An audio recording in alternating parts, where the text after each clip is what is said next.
Hello, everybody. Hello, YouTube. Hello, art history enthusiasts and visual culture aficionados. It's me again, Miss M. And I'm back with yet another video. In spite of all the shit lately that I've been... oh my goodness. Goodness. In spite of all the shit lately that's been going on, I've been going through it, y'all. I've been going through it. I'm no longer in a funk, but just when I got out of my funk, all this shit hit all the fans, not just one fan, all the fans.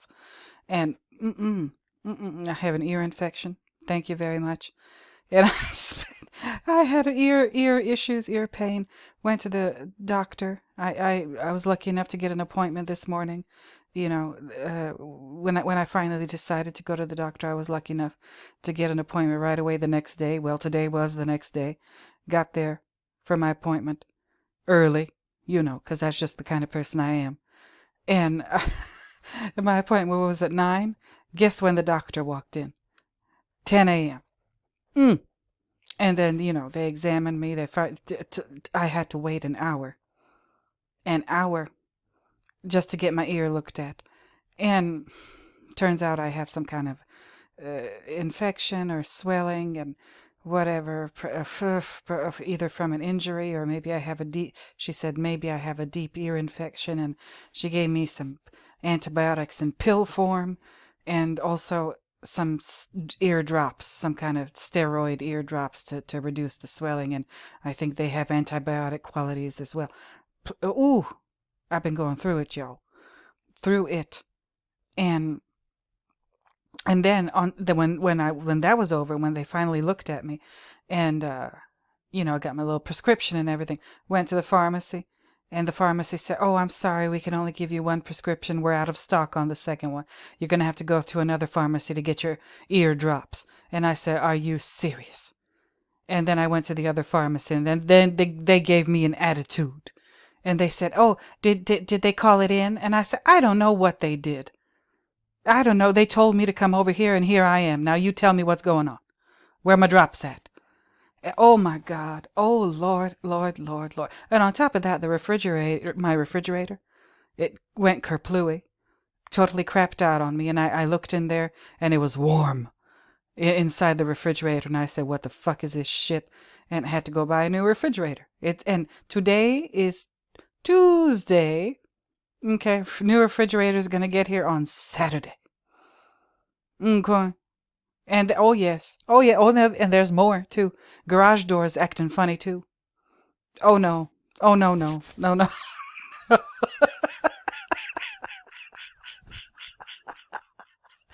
Good thing I have a good sense of humor, y'all. Good thing that I can laugh at bullshit. Oh, because otherwise I'd be on the floor curled up in a ball in a puddle of my own tears. Because oh my God, Lord. I don't know what to think anymore, you guys. The universe is just fucking with me. But, I don't know how I don't know how to translate this, but as my mother would say, may that be the only evil that you encounter. So, a busted garage door and a broken refrigerator, that's not so bad. It could be so much worse, right? And a little ear infection. I took my antibiotics. I put some drops in my ear when I got home, and it's starting to feel better, thank goodness. And I got some Panda for my din. It was all right, Panda is just like not cutting it lately. And I'm talking about fast food, because I did this video that fucked up the other day. I'm gonna have to re-upload this food and art thing, because it did cut off a little bit of the thing. My computer. I hope this damn thing doesn't do that shit again. But I was talking about food and art, and I was showcasing some fast food. And this one, I'm gonna do a follow up to that video, because I needs to talk about this image, and there are others like it. This is just the Taco Bell one. And I found the artist who did this, and they've got more. They've got more like this. This is the Taco Bell still life. There's a KFC still life. There's a McDonald's still life. There's a what's that other one oh, Panda. They have a Panda still life. Panda Express, and I've got to talk about it. And I did a little bit of research, and it infuriated me. So, I got to come back and do a little and talk a little more. Again, I need to re-upload this. I guess I don't know what's going on. August is a funky ass month. Like, stuff be going on August. I don't know. In August, I don't know. Is Mercury in retrograde again? Every time shit fucks up, like Mercury seems to be in retrograde. But never mind all that. Let me do my church announcements. Just to get that out the way. Returning viewers, thank you for returning. New viewers, thank you for being new. Subscribers, thank you for subscribing. I see there's a couple more of you up here in my subscriber count. I appreciate you. Thank you for being here. Thank you for subscribing. It does mean a great deal to me. Don't forget to like, comment, subscribe, and share the video. If you know anybody who might enjoy my particular brand of nonsense. And I got a little bit of good news. I got an email today from the company that I used to feature in some of my earlier videos.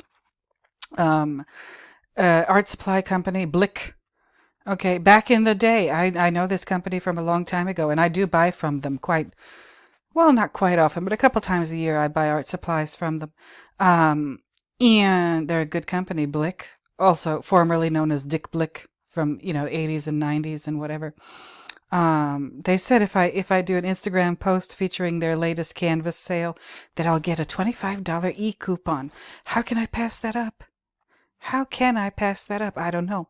So look out for that. I'll see what I have to do in order to get that done. But it's my first sponse. Oh my goodness. But so there's a silver lining in the cloud, right?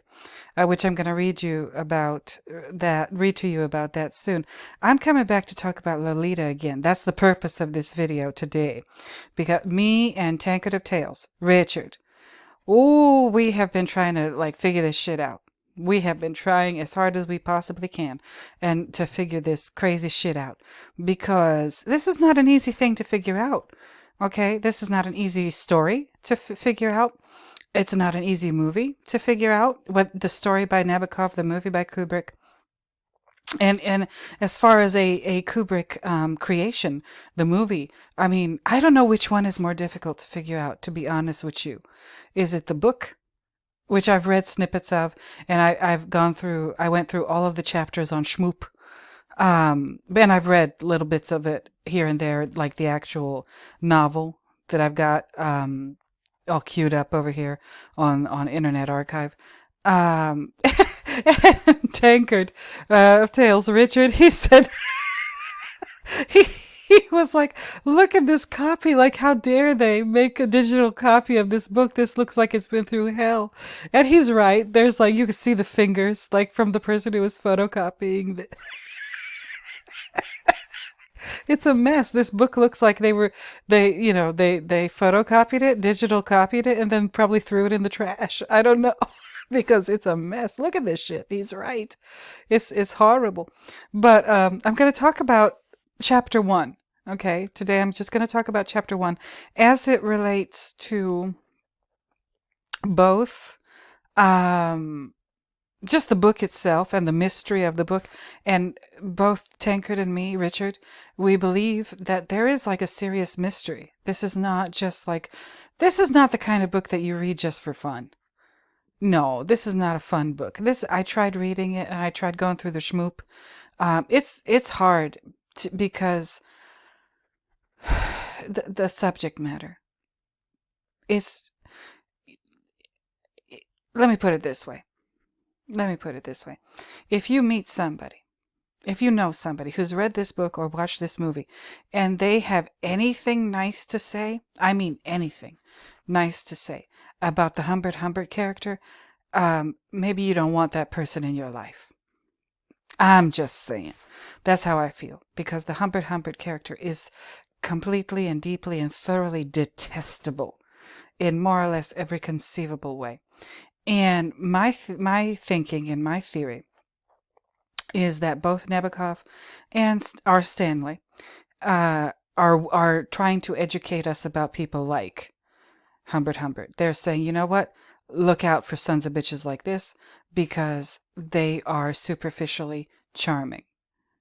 They are superficially charming, just like Humbert Humbert seems when you're reading the book and or watching the movie. And a lot of people argue, well, Nabokov and Kubrick are also possibly a couple of scumbags because, Nabokov wrote this book and Kubrick directed the movie, and they did it in a way that kind of some people makes them kind of like the Humbert Humbert character, and I'm like, no, they didn't do that at all. I don't think they did that at all. They're making you work. They're making you work. They're requiring a lot from their readers and the viewers, both Nabokov and Kubrick respectively. They're saying, no, pay attention. Pay attention because this is not what it looks like. This guy, yeah, I guess he knows how to be charming, and a lot of sociopaths or psychopaths do know how to be charming. They're very good at it for some fucking reason. That's why it's so hard to pick them out. That's why it's so hard to identify them. That's why those fucking serial killers and other sleazebags, that's why they get away with so many murders and so many rapes and so on and so forth, because people don't suspect them of being capable of doing stuff like that, because they pour on the charm, like this again sleazebag in this book and in the movie. Now, did I mention everything I wanted to mention? Yeah, like I said, in a future video, I'm going to talk more about this. I just want to talk about it. When I saw this, it's not just because I like junk food, and I've been low carbing and I'm craving like tortillas or whatever. No, there's a lot going on here. That might be my next video. Those of you who are waiting for a Kubrick video, I promise you will get one. If not by the end of this week, then next week. I will make a point of doing a part 18. It's not going to be easy for me to do because I've got so much on my plate lately. Like I just explained what my day was like today. Who the fuck knows what awaits me tomorrow? I don't know. But I'm going to be running around at 7 o'clock in the morning. Never mind. But I will make a point. So please bear with me. Please be patient. I appreciate you so much and your viewership and your comments and the whole thing. So please, I'm not trying to, pull a fast one on you. I want to talk about this because it's on my mind lately. And I need to talk about this because of this movie and this book's place in the Kubrick orbit, okay, or the Kubrick universe. It's extremely important. Understanding Lolita, or trying to, is extremely important to understanding the one that I'm obsessed with the most, The Shining.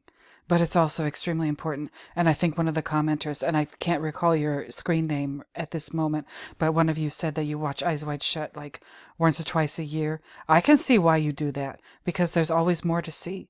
And that, that was Kubrick's last movie. And it probably was jam-packed. Eyes Wide Shut is probably jam-packed with all these references to all these other movies, including maybe possibly especially Lolita. So let me just do this today, and then I will get to The Shining. Gonna sit my ass down and do my slides and do the whole thing and talk it through and like I do. But anyway, thank you all for being here. If you haven't gotten your coffee yet, now would be a good time to go get you a cup of something, right? So what I was talking about with Tankard, Richard, is this, this chapter 1, which, as you can see, people, should I do this single page? Oh, Lord, what is this? Yeah, I guess I should. Yeah, that's much better. I can see it better. Let me just go ahead and yeah, there it is. Okay. Check it out. Check it out, as Jack Torrance says in The Shining. That's one of his lines. Check it out. Oh, see? See? Just be messing with me. Okay. Now, I don't know if I should read this whole thing to you, because it's gross. Like, it's hard to read any part of this book and not be grossed out. Okay? But at the same time, you want to figure this out. Like, there's a mystery going on here that I believe, and I think Tankard also believes, has gone over most people's heads all these years, ever since the book was published, ever since the movie was released. There's a mystery that has just completely, people just haven't noticed it in all of these years and years and years. They concentrate on the subject matter. Some people romanticize this book. I don't know how you could possibly do that, but there are people out there who do. But there's a mystery going on here. Like I kept saying in this video over here, Kubrick's Lolita, and I think I also mentioned it in the Lolita coffee break.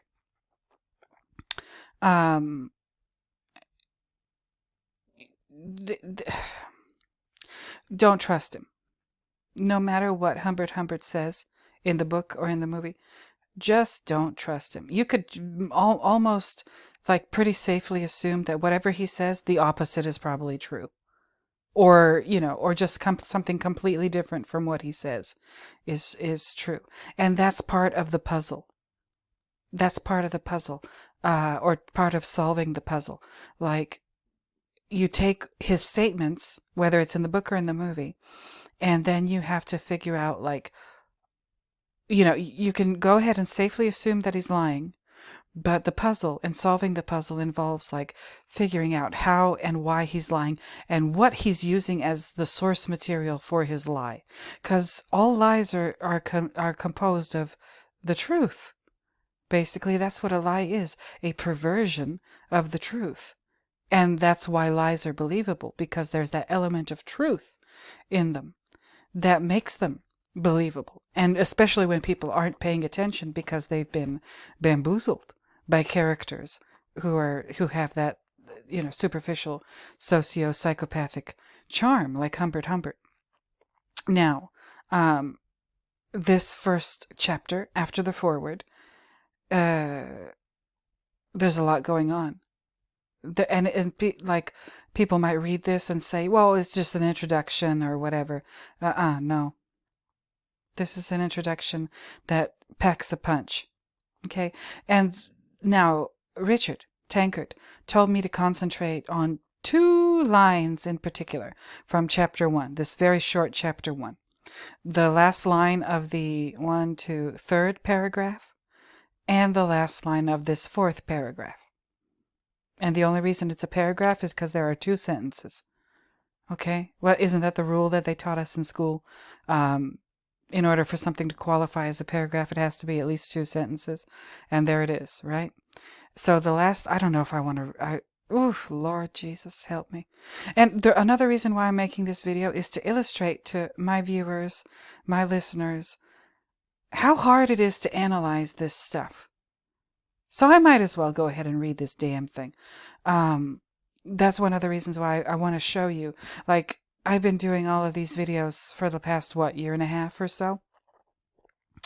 And I know a lot of my stuff, it looks like I'm just like, and that is what I do. I just switch on the machine and I start talking, get my slides together, get my stuff together, my links, my Wikipedia pages, and I start talking. But a good deal of thought does go into that. The fact that I don't do it with notes, I don't have a script, that's my way, that's my style. But that doesn't mean I don't prepare. Okay, so let me show you what this looks like. So this is the first paragraph, first chapter, and I'll read it just straight. I won't try to be dramatic when I read it.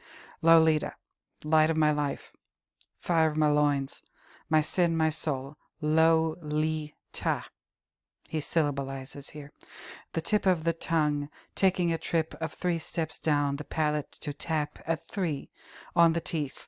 Lo, period, li, period, ta, period. Okay? And this is important because Humbert talks about, like, the girl that he was in love with when he was, 13 years old. And her name was Annabelle Lee. Okay? Leih. Leih, Annabelle Lee. And of course that makes you think of Edgar Allan Poe, does it not? If you've ever like taken any English class in the English speaking world, they're gonna mention Poe at least in passing, and that's one of Poe's famous. I think I was actually reading about Poe the other day, and you can see why. Annabelle Lee, I think, is his last poem that he ever wrote, and it was published after he died. Okay, and the thing about Edgar Allan Poe is, he married his cousin. What was her name? Virginia? I think it was Virginia. Correct me if I'm wrong. And the English scholars, literature scholars, they think that Annabelle Lee is based on her because it's a poem about a beautiful woman who dies. Um, and he was 27, and he married his cousin Virginia. I think it's Virginia, and Virginia was 13 when they got married. I mean, that's just inappropriate. And I know people say, well, that they try to make some kind of apologist argument for that kind of behavior. Like, oh, that's just the way things were back then, and that's what people did back then. Older men married much younger women, even teenage girls, or even 13, 14 15-year-old girls.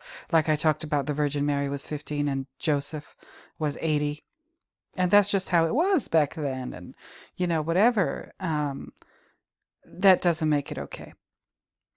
In my opinion, that just doesn't make it okay. That doesn't justify it. No, not even a little bit. Whether it's a biblical story like Mary and Joseph, or Edgar Allan Poe and his wife and cousin, uh, Virginia, marrying her at 13. No, that doesn't make it okay. It really doesn't. Or who was it? The Prophet Muhammad and what was her name? Aisha? Was it Aisha? I don't know if that was his wife's name. Look that up if you want to know more about that. Same thing though that I'm talking about here. And Nabokov, by doing this, Annabelle Lee, um, and Poe's Annabelle Lee poem based on his wife. Ugh. Nabokov is telling us this shit has been going on for a long, long time, and that it's never been okay, and that the monsters that made this basically, I don't know how they did this, but they made it an acceptable part of culture. Those monsters like Humbert are the ones who have formed culture over the years, since basically day one, probably all the way back to the Stone Age. Those are the people who are the purveyors of culture. They're the ones who tell you what to think and what's cool and whatever. And we just take their word for it. And most people, don't have the time to do any research because we're too busy trying to keep a roof over our heads and pay for new refrigerators. And go and get our ears checked and whatever. Like, I'm sure you all have your own version of that sort of thing. You got shit to do. You're busy. And even if you're an educated person, like, how fucking educated can you be? You can't have your nose in a book all day and all night long. You've got stuff to do. You got to go to work. You got to wash the dishes. You got to eat. You got to go to Panda and or Taco Bell. You have things to do. And if you have, if you're married or in a relationship, or if you have children, or if you have parents to take care of, or laundry to do, lawns to mow, that eats up a lot of your time, and you cannot be vigilant about these people who just create culture and tell you to believe in this shit because, again, you're busy.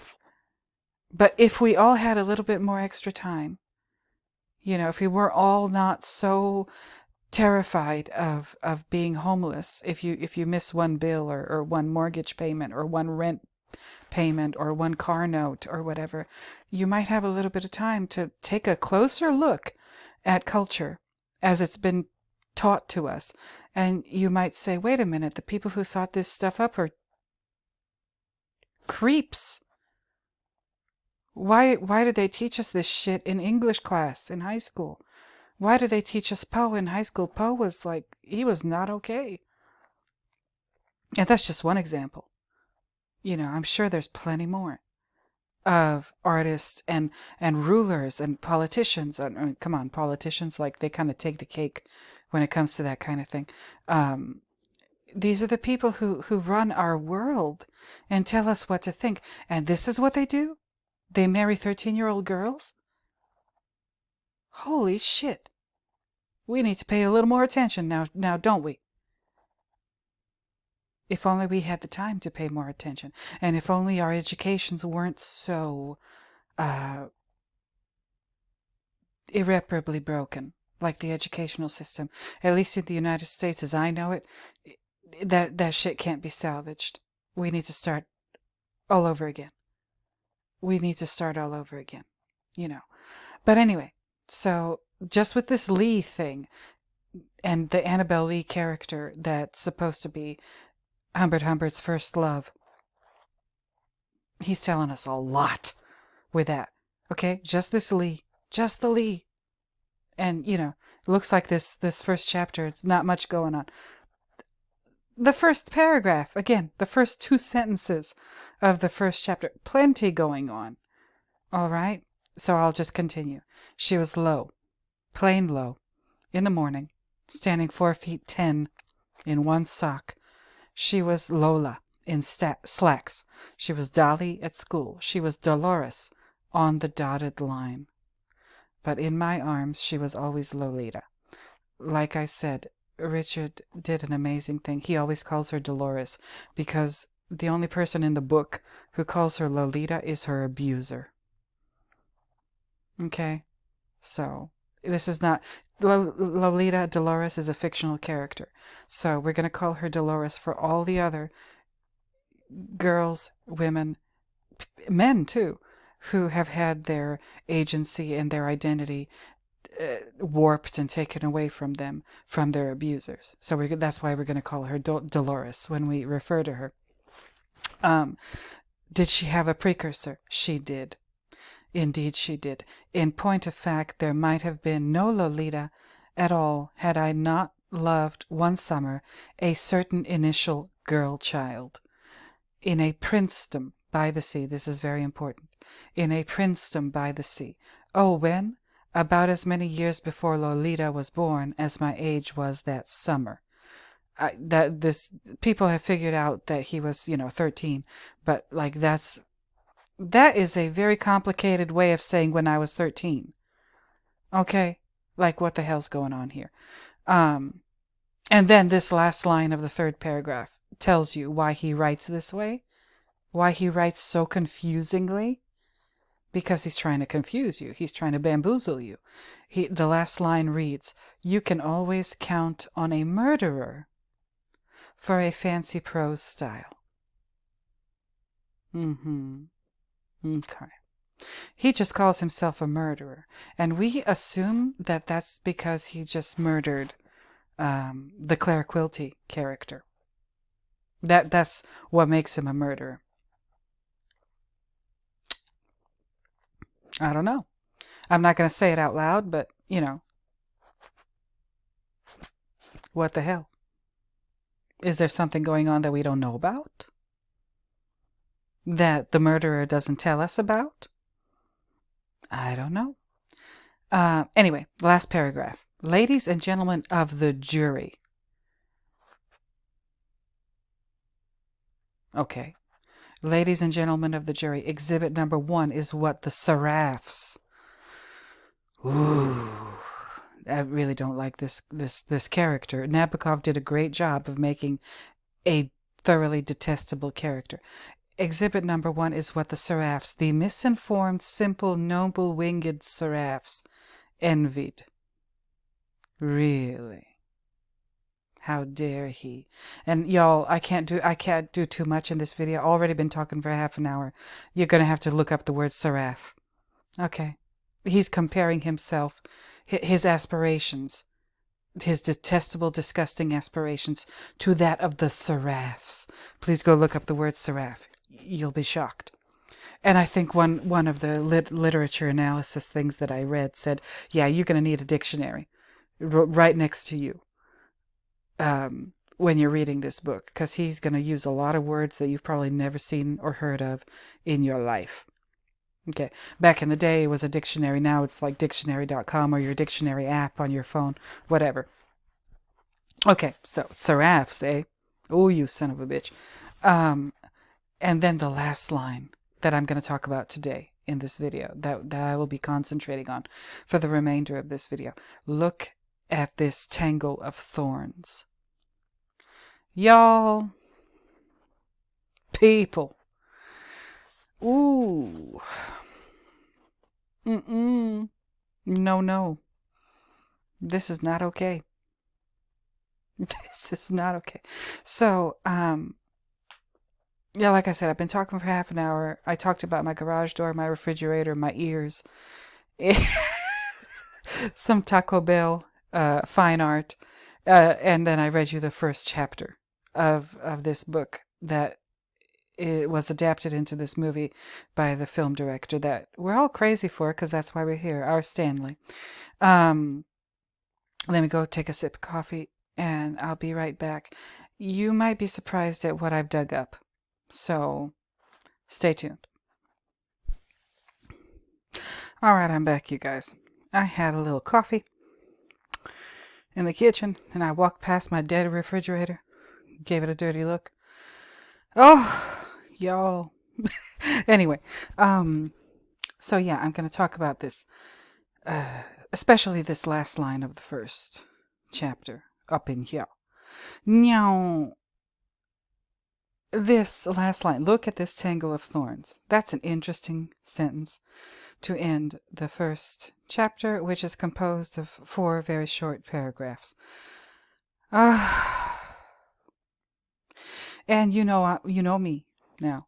If you've been riding with me since, like, however long, you know me. You know that I like to think. Okay. That I like to think, that I like to turn stuff over and over and over in my head. And I was talking with Tankard, Richard, and we were kind of talking about this last line, and I said, let me just do a little little Googling.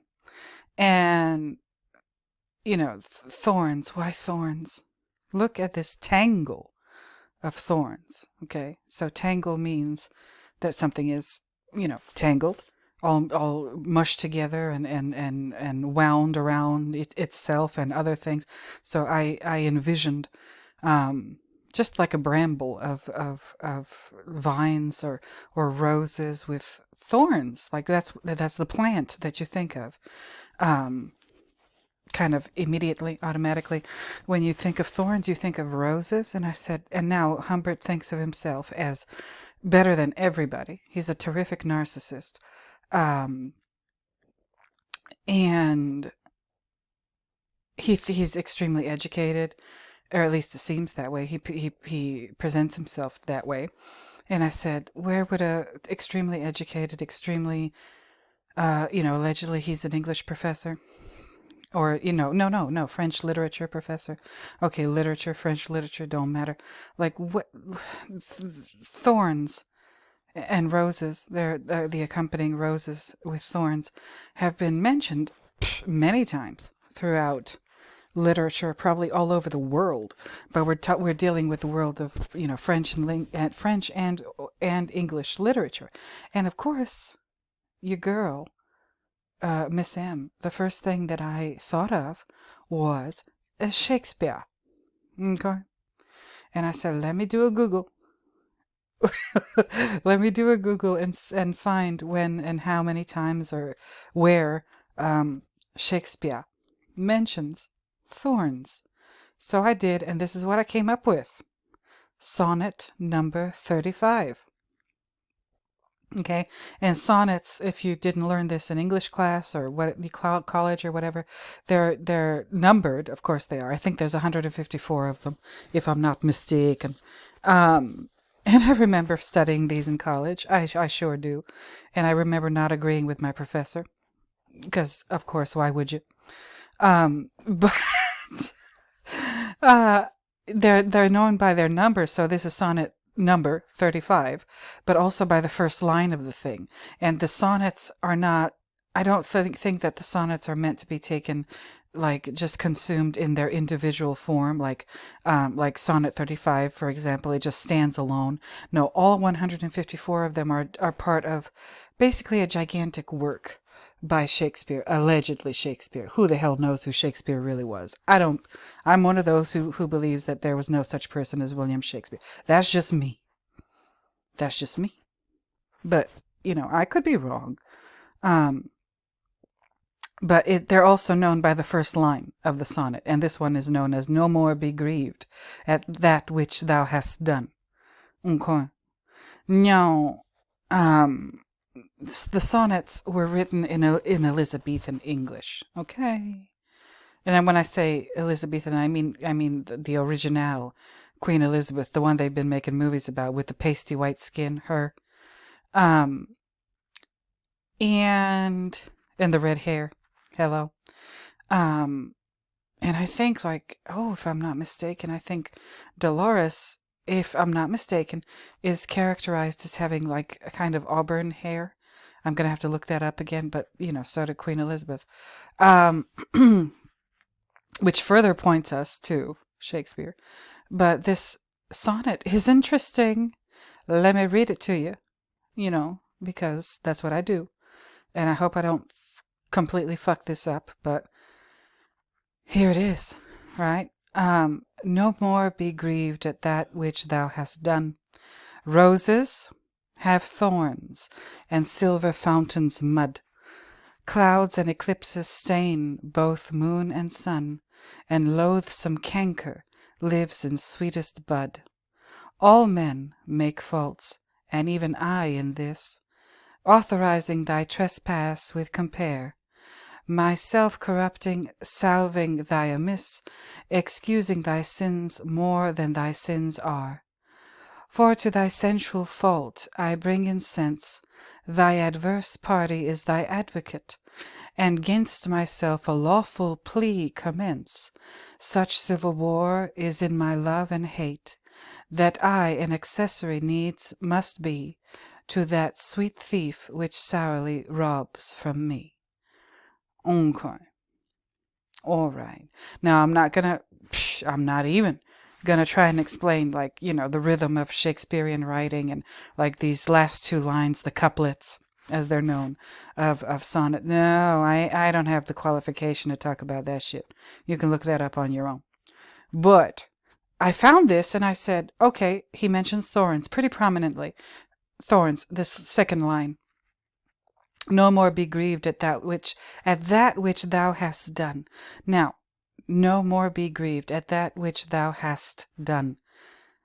Basically, in plain modern English, that means don't beat yourself up for whatever the hell it is you did. Okay? Don't be mad at yourself. Don't hate yourself for doing whatever it is that you've done. Okay. That's the first line of this thing. And I said, well, shit. Does that remind you pretty strongly of Humbert Humbert's pretty possible or probable attitude towards himself throughout this whole story that we get in the book and the movie, Lolita? He's basically saying, don't be mad at me, or I'm not mad at myself for, doing what I did. And he did a lot, by the way. He did a whole lot. And probably, again, we're speculating here, but maybe even a whole lot more than what we're being told in the book and or in the movie. Okay, but no more be grieved at that which thou hast done. Now, I'm analyzing this as a layperson. Okay, somebody who's not in any way, shape, or form an expert in any in any possible semblance to in literature of any kind, whether it's English, French, or what have you, or Russian. Nabokov was Russian, but I'm just saying what I think is going on with this sonnet, just what I can understand. Okay, and of course Shakespeare doesn't. He or whoever Shakespeare was, or maybe it's an entity, a group of people writing under the name Shakespeare, which is interesting because that's what I think is going on with Stephen King. But never mind. They never say anything plainly or in a straightforward way, even for that time. Okay, and all of it has to rhyme somehow. Now, no more be grieved at that which thou hast done. Roses have thorns, and silver fountains mud. Roses have thorns. So we all know about the proverbial thing that people say, right? Every rose has its thorn. Yeah. So the proverbial rose and the proverbial thorn. I want to know how long that's been proverbial, and how long has that proverbial such and such existed? The roses and thorns thing. I don't know. Clouds and eclipses stain both moon and sun.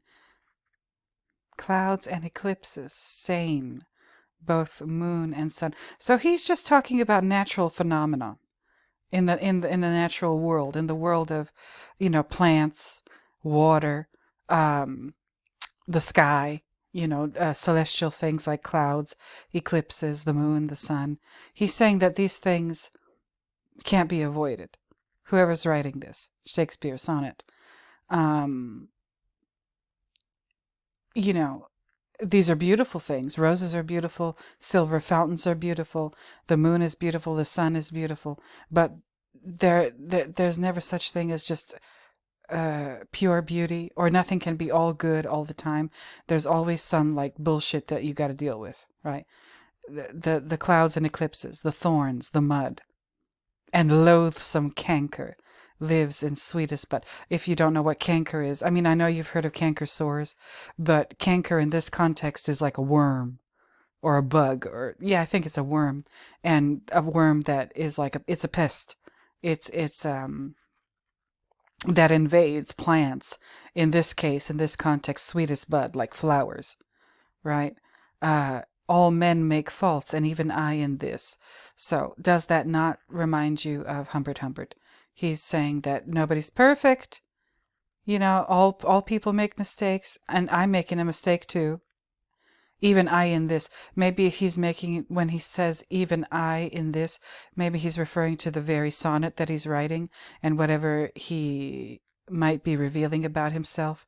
The author of this sonnet might be revealing about himself in the process of writing this sonnet, or all of them, I don't know.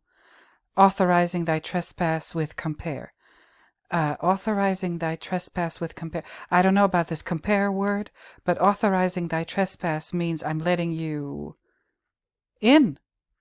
I'm letting you trespass, which is something that usually trespassing is in some cases an illegal act. But the author of this is authorizing your invasion into their life, their situation. With compare, I have a website that analyzes this, so we're going to look up this word compare. Myself corrupting, salving thy amiss. Myself corrupting, salving thy amiss. Corrupting myself, right?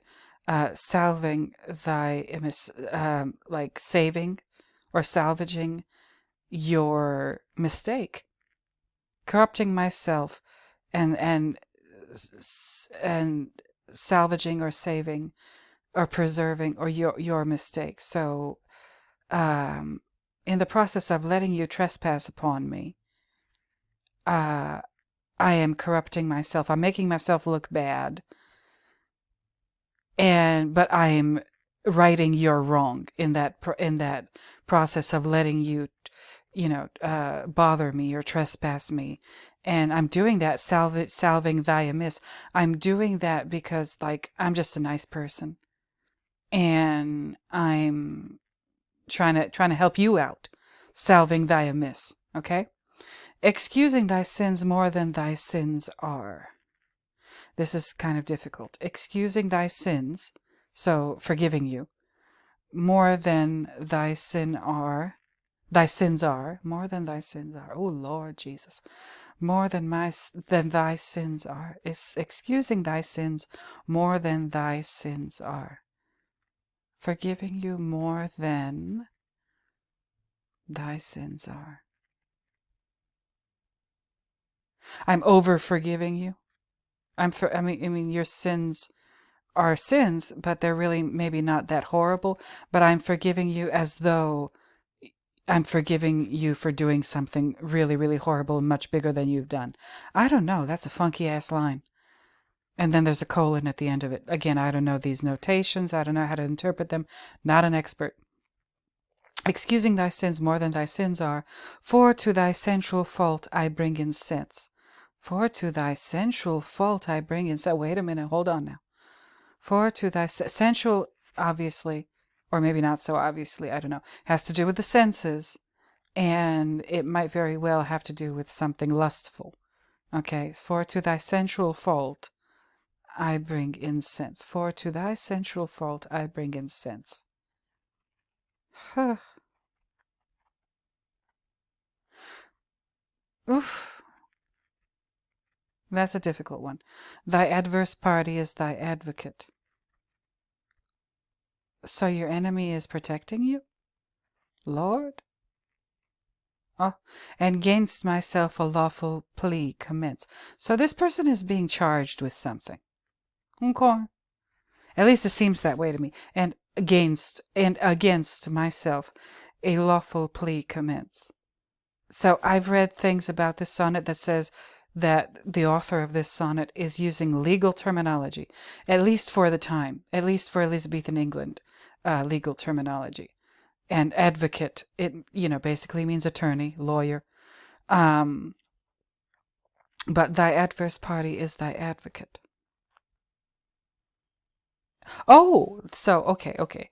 Thy adverse party is thy advocate. So whoever he's talking about, who has wronged him, he's saying that I'm actually defending you, even though you've been messing with me, and against myself. I'm defending you, even though you're the one that's trespassing upon me, messing with me, and I'm hurting myself. Oh, no, and against myself a lawful plea, and I'm being charged with something. I'm being charged with something that I shouldn't be charged with, I think, is the implication. And you're the one who's the problem. You're the one who's like making trouble for me. But I'm not even I'm gonna be big about it. I'm not gonna come down hard on you like I should, because you deserve it, and I'm the injured party here. Oh Lord, you say you're the injured party, but I'm the injured party. That's, I think, what the author of this thing is saying. Such civil war is in my love and hate. So he's torn. The author of this is civil war is the love. His love and his hate are fighting against each other, and he doesn't know how to feel about the whole thing, because I don't know. Oh, such civil war is in my love and hate. Oh, such civil war is in my love and hate. Such civil war is in my love and hate, that I an accessory needs must be to that sweet thief which sourly robs from me. This is complicated. The couplet at the end and the line that comes before it. Such civil wars in my love and hate, that I an accessory needs must be to that sweet thief which sourly robs from me. So I need to help the person who's hurting me, because I'm kind of torn about like how I feel about this. And like the experiences and the feelings I've had about this. Like there's parts of this that I love, there's parts of this that I hate. And because of that conflicting such and such, I have no choice but to help the person who's accusing me. and taking something away from me in the process of accusing me. And I'm, a lawful plea has commenced against me, and and thy adverse party is thy advocate. He's saying, you're accusing me, but I'm actually helping you, even though you're making an accusation against me. Hello, skis. Okay, I'm still. I'm still caught up. I'm still having trouble with this word compare, authorizing thy trespass with compare. I don't know. I don't know. But this is my little, fishwife translation of sonnet number 35 by Mr. Shaky Baby.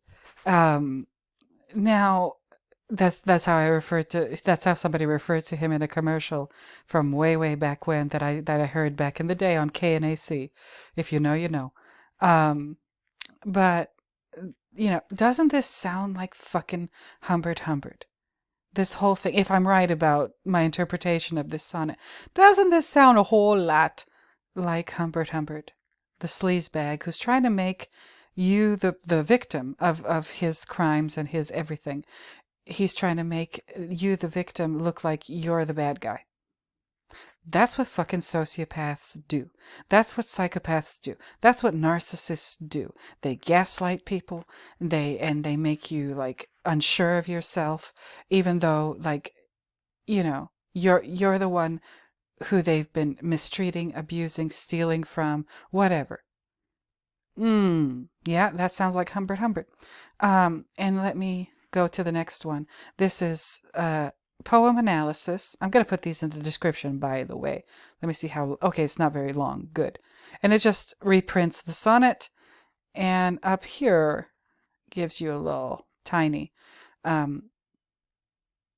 analysis, I guess. Sonnet 35, also known as No More Be Grieved at that which thou hast done, is number 35 of 154 that Shakespeare wrote over his lifetime. It is part of the Fair Youth sequence of sonnet. Hello? I think I'm onto something. Y'all let me know if you agree in the comments. Is part of Shakespeare's Fair Youth sequence in these so Fair Youth, a beautiful young person, which is definitely how Humbert Humbert views Dolores. Which lasts from sonnet number 1 through sonnet number 126. That's a long-ass sequence. 126? And there's 154 of them? Okay. Sonnet 35 is one in a short sequence that is generally referred to as the estrangement sonnet. That's probably how Humbert Humbert views whatever, the situation of Lolita, no, I'm sorry, Dolores running away from him with Claire Quilty. She was estranged. He's estranged from her. That's probably how he feels. They last from sonnet 33 to 36. They are all concerned with the speaker responding to something the fair youth did. Okay? Hell, I told you, narcissist, psychopath, sociopath, gaslighter, liar, deceiver, manipulator, trickster. He's blaming. I'm telling you, this one last line. Look at this tangle of thorns. And you'll see more of it as you read the book, or just look at the schmoop. It's up to you. You'll see, like, he's that son of a bitch, that piece of shit. Humbert Humbert is blaming Dolores for everything. He's not taking any responsibility. He's not identifying himself as the no-goodnik. Of course not. How could he be? He's perfect.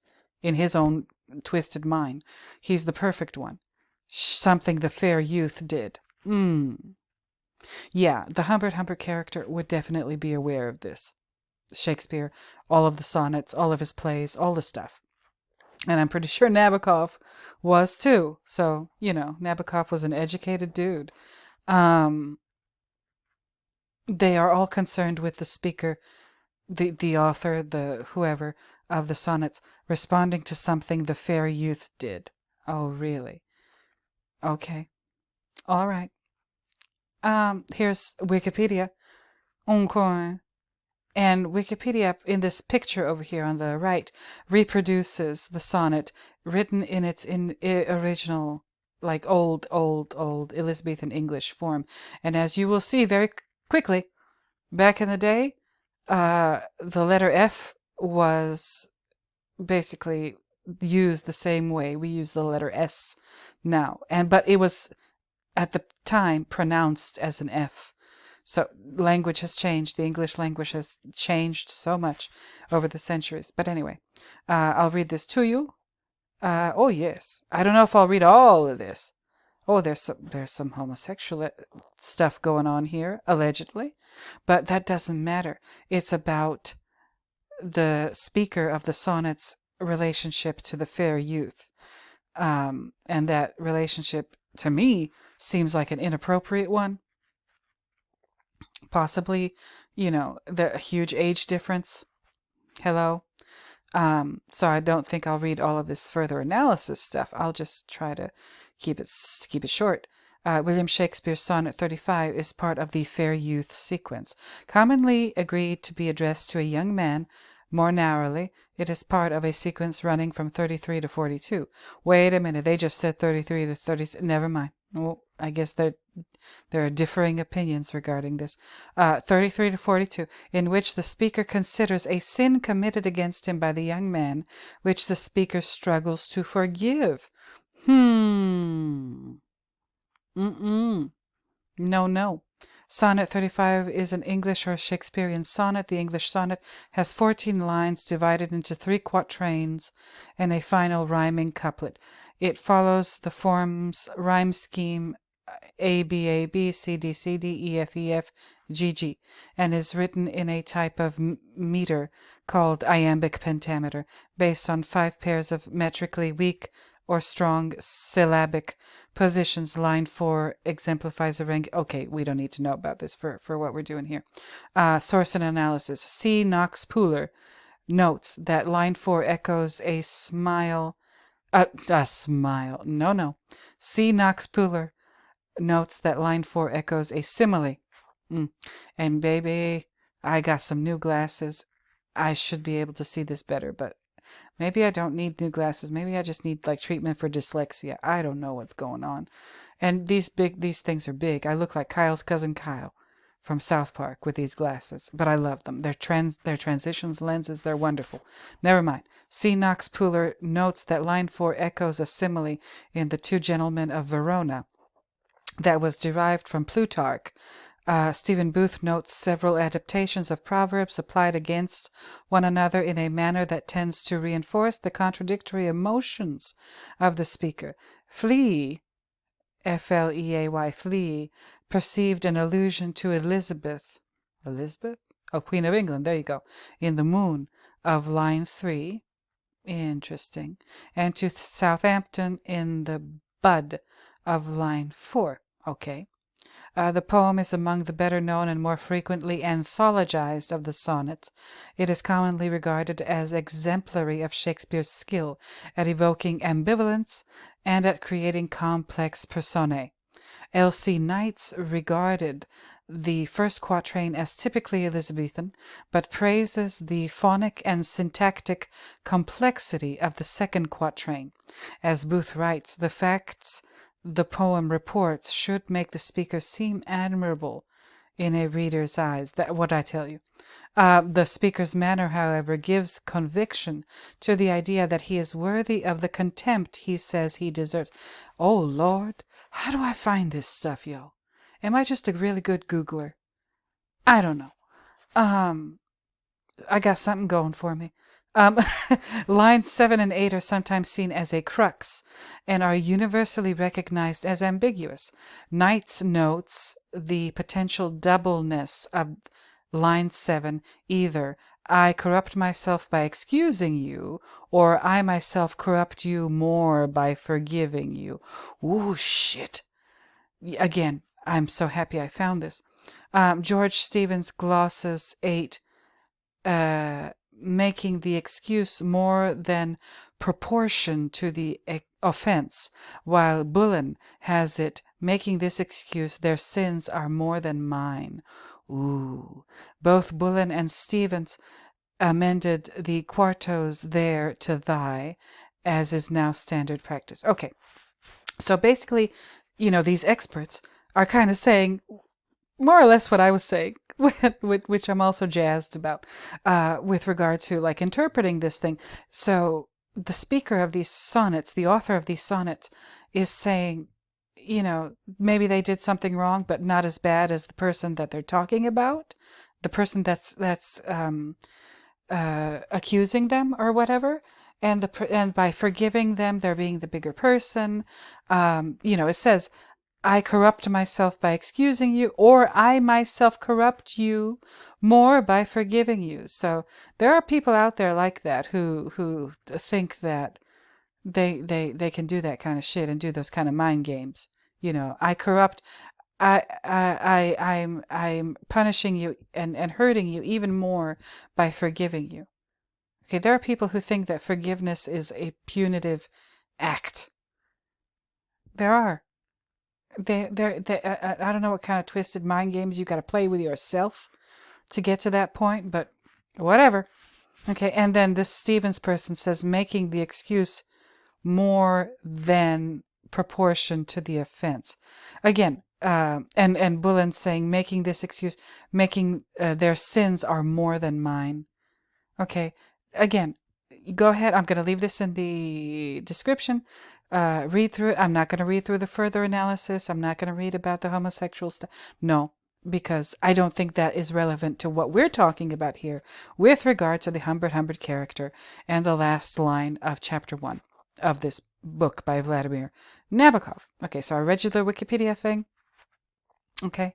And then there's this. If you want like a much more detailed analysis, I found this here, shakespearesonnets.com, and it reproduces the sonnet here, and then I might read this.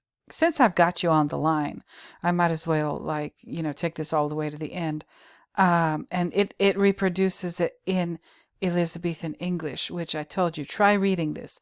Try reading this. Pronounce it just like you see, okay? Instead of don't try to make the F's into S's. Just pronounce them as F's. You will get a good laugh out of yourself. Yes, pronounce these exactly as they are. They didn't have a different pronunciation. They pronounced these letters the same way we pronounce them now. Just, and if you hear like an actor who's good at this, like usually an English actor, doing this, oh, they can take this to the mountain. But I'm here mostly for the analysis, right? And I'm going to read this paragraph because why wouldn't I?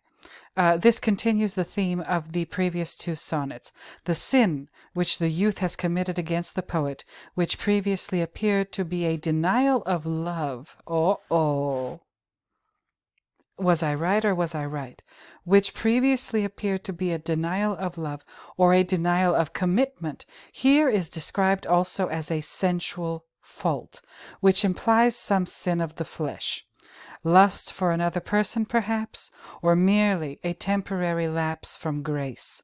We cannot know the details of the amiss, since no other clues are given us, but it is possible that the fault is linked to that which is described in 40 to 42. We're not going to do that today, no. But in which the youth is reproached for stealing the poet's mistress. I don't know about that. That's why I said, we're just concentrating on number 35, because I think number 35 is directly related to the way that Humbert Humbert views himself in the story of Lolita. Okay? For the denial of love which the previous two sonnets imply could hardly be described as a sensual fault, but perhaps that denial is here merged with the latter sin of poaching a lover. So who is he addressing? I'm not talking about the Shakespeare or whoever wrote Shakespeare. I'm talking about Humbert Humbert when he says, look at this tangle of thorns. Is Humbert Humbert addressing Dolores or is he addressing quilting? Oh, it's getting even more complicated, but in a good way. Like we're getting somewhere. So I just imagine that by the tangle of thorns line, he's referring to the sonnet number 35, which means that he's, thinking about or talking about Dolores. He might be talking about both of them, either, both Dolores and Quilty, or, alternating between one and the other. I don't know. I don't know. It is a latter sin of poach. So because and I say that because it says here poaching a lover. That's what Humbert feels that Quilty did to him. He thinks that Quilty poached Lolita from him. Oh Lordy, or Dolores. Sorry, I'm talking too fast. It is unlikely. Let me read this again. For the denial of love which the previous two sonnets imply could hardly be described as a central fault, but perhaps that denial is merged with the later sin of poaching a lover. It is unlikely that we will ever have the necessary information to know what the poet was referring to as the beloved's amiss, and we must be satisfied with whatever our imagination can conjure up, which is why it fits with this here. We must be satisfied with whatever our imagination could conjure up. This is what I'm glad they mentioned this. The sestet of the sonnet introduces legal terminology. Hello? A break from the biblical and theological language of sin and redemption, which dominates the previous sonnet, and here lines 5 through 8. Okay, this is the 1609 quarto version, whatever. So now, what was that line that I was having trouble with? Hold on. Where is it? Oh, authorizing thy trespass with compare. Authorizing, okay. Authorizing accented on the second, oh Lord.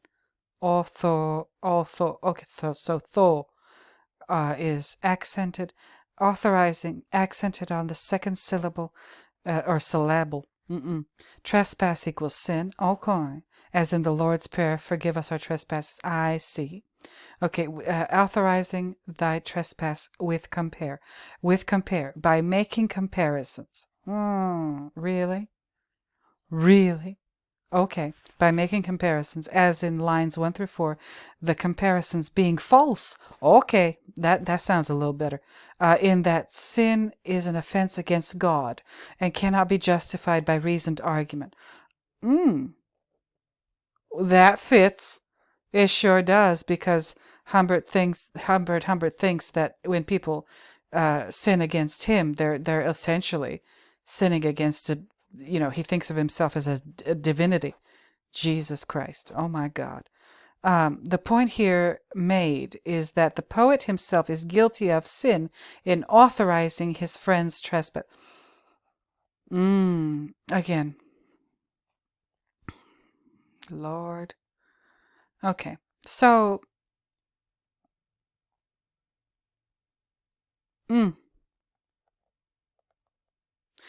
okay. So the compare thing, I have my answer here. But the thing that brought me here, look at this tangle of thorns. The second line, roses have thorns and silver fountains mud. This is a traditional list of the faults of beautiful things. No rose without a thorn is proverbial. Now, Humbert, he really likes Dolores, but he's not uncritical of her. And if you read the book and watch the movie, you see that she embodies things that he just finds really distasteful about American culture. Her taste in food, or, junk food or whatever. Her mannerisms, the way she talks, whatever. So, the way she looks, he loves that, but her behavior, not so much. But he's willing to excuse her behavior because of his, because he likes the way she looks and the fact that she's extremely young. So that's what we have here. A tangle of thorns, though. Look at this tangle of thorns.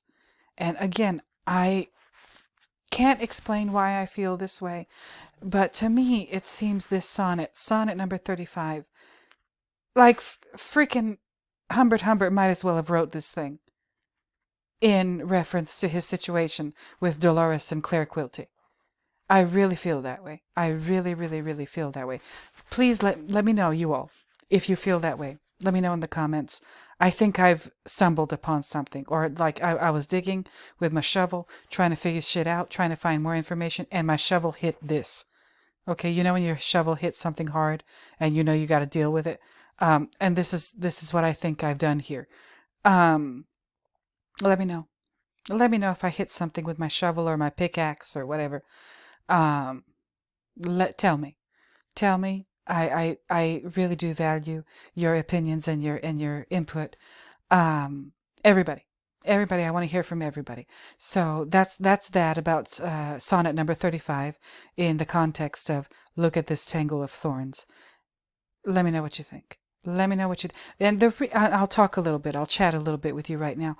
But the reason I was so kind of like obsessed with finding this, or finding like what the hell might this mean, this look at this tangle of thorns line that matches up almost in a Shakespearean way, in a kind of Shakespearean rhythm, with the line that again Richard Tankard told me about.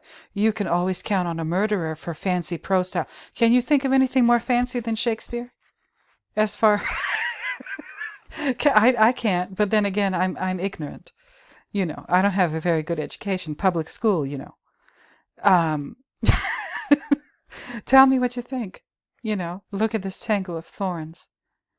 And to me, in my research, in my trying to find something to make sense of this, I found this sonnet number 35 by allegedly William Shakespeare. Okay. He. Vladimir Nabokov. There's people who are just crazy nuts about Vladimir Nabokov. Now I'm starting to see why. This is dense. This is for people like me, people like Richard, people like you all, whoever's listening and watching. We're not satisfied with surface. No, we know that there's something beneath the surface. And it's just a matter of getting your shovel, getting your pickaxe, and digging. You're going to find something. You're going to find something, and you're letting your intuition guide you in doing work like this, research like this.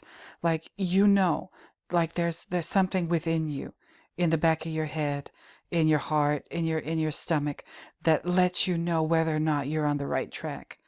And I truly believe I'm on the right track with regard to this. I found something. What does it mean in the whole scheme of things regarding Nabokov, Kubrick's works, and what either of those two men were trying to say with Nabokov's Lolita the book, or Kubrick's Lolita the movie? Again, I have my ideas, but if I find evidence that tells me, you know what, I've been wrong all this time, I'm not going to ignore it. No, I definitely know that I am fallible, absolutely, with regard to what I'm doing, but I do let my intuition guide me a great deal. And I think I found something. My intuition led me to this. So let me know what you think, guys. Now, I found this as well. I'm going to cover this in another video. Don't worry. But this is from Oedipus Press. I featured this, Julie Kearns. I featured this in another video, another article from this website. And of course, I found this when I'm researching Nabokov and Kubrick. I don't know if I have time to read this now. Next video, maybe the video after next video. First, I got to deal with these tacos and the nachos and the wet burrito and the Doritos and the Baja Blast. No, I'm coming for this picture. Oh yes, this picture cannot hide from me. This still life photo thing. But I'm going to cover this. And yes, Understanding the Shining Part 18 is on the way, I promise. And I always do these huge freaking 2-hour videos. Listen, not today. I did what I could tonight. As tired as I am, as vexed as I am by all this shit. I told you, refrigerator, garage door, my ear. Oh, there's probably more that I'm not even that I can't even remember right now, but never mind. So making these videos helps me feel a little better. You guys are part of my therapy. So anyway, I'm gonna leave it on this gorgeous picture of this marvelous junk food with all this hot sauce and everything. we're gonna talk. We're gonna talk. Okay, we're gonna talk about this and about The Shining and about more. More stuff. Barry Lyndon, Full Metal Jacket, Eyes Wide Shut. Yes. And if you're a Kubrickologist, like I am, mhm, and you're like the commenter who said they watch Eyes Wide Shut a couple of times a year, I hope this can, whichever Kubrick film you're obsessed with, whether it's like me, The Shining, or Eyes Wide Shut, or 2001, or whatever, I'm hoping that whatever I'm doing here can help contribute to like whatever you're working on mentally with regard to your favorite Kubrick movie. Okay? I believe that working together, interacting on, in comments and discussion boards and stuff like that, we can figure this shit out. We can't, because, and I believe it's important to figure out because I think it means something huge for just, at the very least, our education and our understanding of the world that surrounds us, the man-made visual world. It is hiding something from us that can be unlocked, at least in part, if we all together work hard enough, okay, and put aside our vanity, our own individual vanity, ego, whatever, and really just try to do something, try to get some shit done, you know? And that's another reason why I said I was going to chat with you. Like me and Richard, we, yeah, I'll go ahead and say it. We're like a lot more open-minded than most of the people, I think, that get into this stuff. Like, we're willing to analyze this stuff in a way that a lot of people who have been analyzing it aren't willing to. Like, they won't go there. They won't, like I said, I think that Stanley Kubrick is really trying to make us reconsider culture and art and everything as we know it. He's saying he's making ultimately a negative commentary about art itself. And he's like, fighting fire with fire by making the movies that he made in his lifetime. Um, Something is, I mean, as much as we all love art, we've all been exposed to it, and we all have things, artworks that we love and artworks that we can't stand. But just art itself, there's something going on. There's something sinister that I've seen, and I believe that Stanley Kubrick has seen. And, again, people like me and Richard, also known as Tankard of Tales, we're willing to go places and challenge pre-existing certitudes regarding Stanley Kubrick movies and what they mean and what Kubrick was trying to do. Like, just look at Reddit. Those people are so fucking sure of themselves. And if you try to introduce like a new idea or a little bit different idea, oh, they tell you you're an idiot, you're stupid, like, don't you see, don't you understand, isn't it obvious? No, asshole, it isn't obvious, and if it's obvious to you, then you're not doing it right.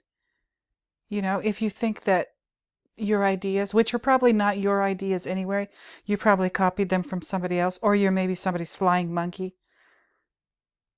Those are not your ideas to begin with. Why are you defending them so much? They're not yours, and you're not thinking with your own head. And here come some people, like, again, me and Richard, and people like Gershom and whatever, we're trying to think with our own heads and trying to be original or just come up with something at least somewhat novel. And we the gatekeepers, the flying monkeys, do everything they can to try and stop that. Why? Who and what are we threatening? Yeah? What do they say? You get shot at the most when you're closest to the target?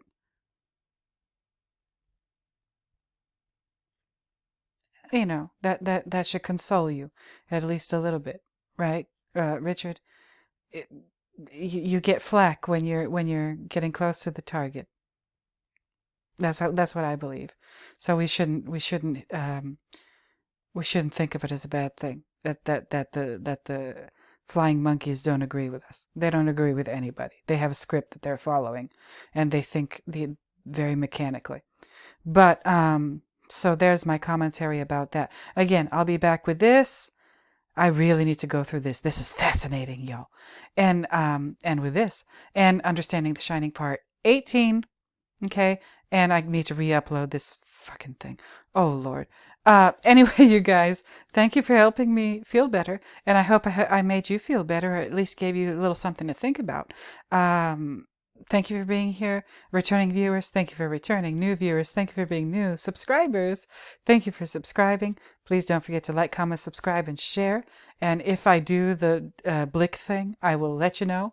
And that's that. So until next time, people, until next time, when I find yet another reason to talk at you, I will go ahead and bid you bye-bye. So, bye-bye, everybody.